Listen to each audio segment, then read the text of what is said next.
நெல்லை ID ஊழியர் கவின் ஆணவ கொலை வழக்கில் சிபிசிஐடி விசாரணையில் புதிய தகவல் கிடைத்திருக்கிறது. மேலும் விவரங்களை செய்தியாளர் ராமசுந்தரம் வழங்கிட கேட்கலாம். ராமசுந்தரம், வணக்கம். விசாரணையின் புதிய தகவல் என்னவாக இருக்கிறது? முழு தகவலை சொல்லுங்க.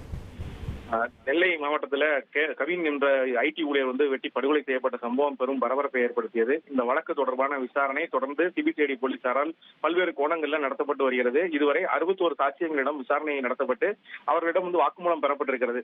இந்த சூழல்ல விசாரணையில புதிய தகவல்கள் வெளியாகியிருக்கிறது. அதாவது இந்த கொலை செய்யப்பட்ட கவினை கடந்த ஜனவரி மாதமே அந்த கவினுடைய கவின் மற்றும் அவருடைய காதல் தொடர்பாக சுர்ஜித்தின் உறவினரான ஜெயபால் அவருக்கு சொந்தமான கயத்தார் பகுதிக்கு அழைத்து மிரட்டியதாகவும், அதே போல அவரை 2 முறைக்கு மேல தொலைபேசியில் தொடர்பு கொண்டதாகவும் இந்த தகவலானது வெளியாகிருக்கிறது.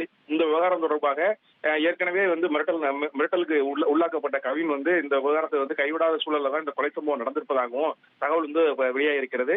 இந்த கொலை சம்பவம் நடந்து முடிந்த உடனே அந்த கொலை சம்பவத்திற்கு பயன்படுத்தப்பட்ட ஆயுதங்கள் மற்றும் அந்த உடைகளை மறைப்பதற்காக சுர்ஜித் ஜெயபால் கைது செய்யப்பட்ட ஜெயபால் இடத்திற்கு சென்று அதை மறைப்பதற்கு முயற்சி செய்திருக்கிறார். அந்த மறைப்பதற்கு முயற்சி செய்யப்பட்ட அந்த பொருட்கள், அதாவது அந்த ட்ரம், அதாவது அந்த உடைகளை அப்புறப்படுத்துவதற்கு பயன்படுத்தப்பட்ட ட்ரம், அதே போல அந்த உள்ளே சென்றதுக்கான அந்த சிசிடிவி கேமராக்கள் பதிவான அந்த டிவிஆர் உள்ளிட்டவைகளும் கைப்பற்றப்பட்டு சிபிசிஐடி விசாரணைக்கு உட்படுத்தப்பட்டிருக்கிறது.